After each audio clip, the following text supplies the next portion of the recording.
অসম সরকার হুঁশিয়ার অসম সরকার হুঁশিয়ার অসম সরকার হুঁশিয়ার কেন্দ্র সরকার হুঁশিয়ার নাগরিকত্ব সংশোধনী আইন বাতিল করো নাগরিকত্ব সংশোধনী আইন বাতিল করো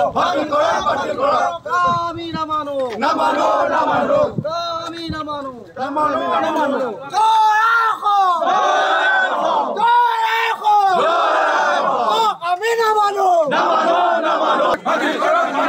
নাগরিকত্ব সংশোধনী আইন বাতিল করক জাতির হকিন নাগরিকত্ব সংশোধনী আইন বাতিল করক অসম জাতীয়তাবাদী যুৱ ছাত্ৰ পৰিষদ জিন্দাবাদ আমাৰ দাবী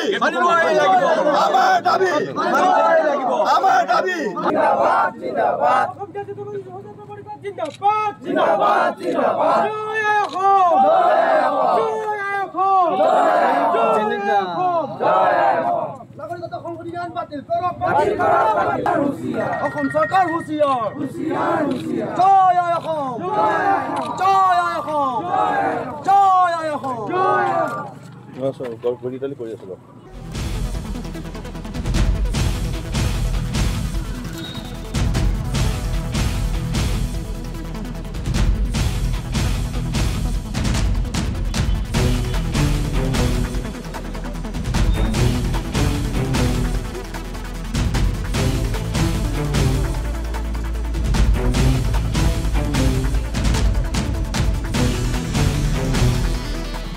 আজি অসম জাতীয়তাবাদী যুৱ ছাত্ৰ পৰিষদে সমগ্ৰ অসমৰ লগতে বিশ্বনাথ জিলাত কেন্দ্ৰীয় চৰকাৰে যি কা নামৰ আইনখন বলবৎ কৰিবলৈ যি সিদ্ধান্ত লৈছে তাৰ প্ৰতিবাদত আমি অসম জাতীয়তাবাদী যুৱ ছাত্ৰ পৰিষদে সমগ্ৰ অসমৰ লগতে বিশ্বনাথ জিলাৰ উদ্যোগত বিশ্বনাথ আয়ুক্ত মহোদয়ৰ কাৰ্যালয়ৰ সন্মুখত আমি আজি ধৰ্ণা কাৰ্যসূচী ৰূপায়ণ কৰিছোঁ।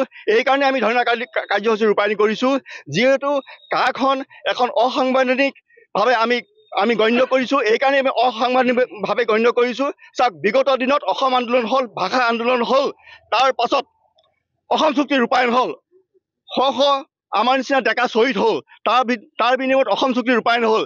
তাৰ পাছতো অলৰেডি ব্ৰিটিছৰ দিনৰ পৰাই অসমত এখন আইন প্ৰযোজ্য হৈ আছিলে, যোনখন আইন হৈছে যে Bengal eastern frontier regulation act 1873।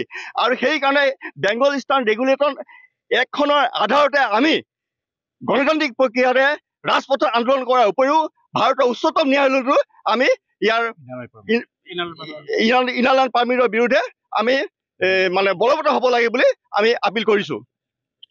কথাটো হ'ল কি, যিহেতু এখন আইন ভাৰতৰ গৃহমন্ত্ৰীয়ে এখন অধিসূচনাৰ যোগেদি এই আইনখন গৃহীত কৰিব নোৱাৰে। এইকাৰণে নোৱাৰে যিহেতু ILPখন ইতিমধ্যে অসমত প্ৰৱৰ্তন হৈ আছে। সেইকাৰণে আমি এই ILP যিহেতু প্ৰৱৰ্তন হৈ আছে, সেইকাৰণে আমি উচ্চতম ন্যায়ালয়ত ইয়াৰ মানে আইনখনৰ বিৰুদ্ধে আমি আপিল কৰিছোঁ। গতিকে চাওক, প্ৰতিটো ক্ষেত্ৰতে যে সংশোধনী নাগৰিকত্ব আইনৰ আধাৰত যি বলবৎ কৰিব বিচাৰিছে অসমীয়া জাতি, ইয়াক ধ্বংস কৰাৰ এটা প্ৰক্ৰিয়া চলিছে। গতিকে আমি এই দিল্লী আৰু নাগপুৰৰ যি মানে তোষামোদকাৰী ৰাজনীতিবিদসকলক আমি অনুৰোধ জনাইছোঁ যাতে অসমীয়া জাতি ৰক্ষা কৰাৰ কাৰণে এই আইনখন যাতে আপোনালোকে মাত মাতক, যে এই আইনখন কোনো কাৰণে যাতে বলবৎ হ'ব নোৱাৰে। অসমীয়া জাতি নহ'লে শেষ হৈ যাব। ইয়াৰ বিগত দিনত ইয়াৰ কাৰণে আমাৰ নিচিনা ডেকা ল'ৰা হেৰুৱাই গৈছে। আৰু এই আইনখনৰ আধাৰত অবৈধ বিদেশী আমি বুজা ল'ব নোৱাৰোঁ। ইতিমধ্যে 20 বছৰ আমি বুজা লৈছোঁ। অসম আন্দোলন চুক্তিৰ নামত, অসম চুক্তিৰ নামত আমি 20 বছৰৰ বিদেশী বুজা অলৰেডি লৈছোঁ। আৰু কাৰ নামত আৰু বিদেশী বুজা আমি ল'বলৈ নোৱাৰোঁ। গতিকে এই কথাখিনি অসমৰ ৰাইজে জ্ঞাত হওক, আমাৰ দিছপুৰ আৰু দিল্লীয়ে এই কথাখিনি বুজিবলৈ চেষ্টা কৰক।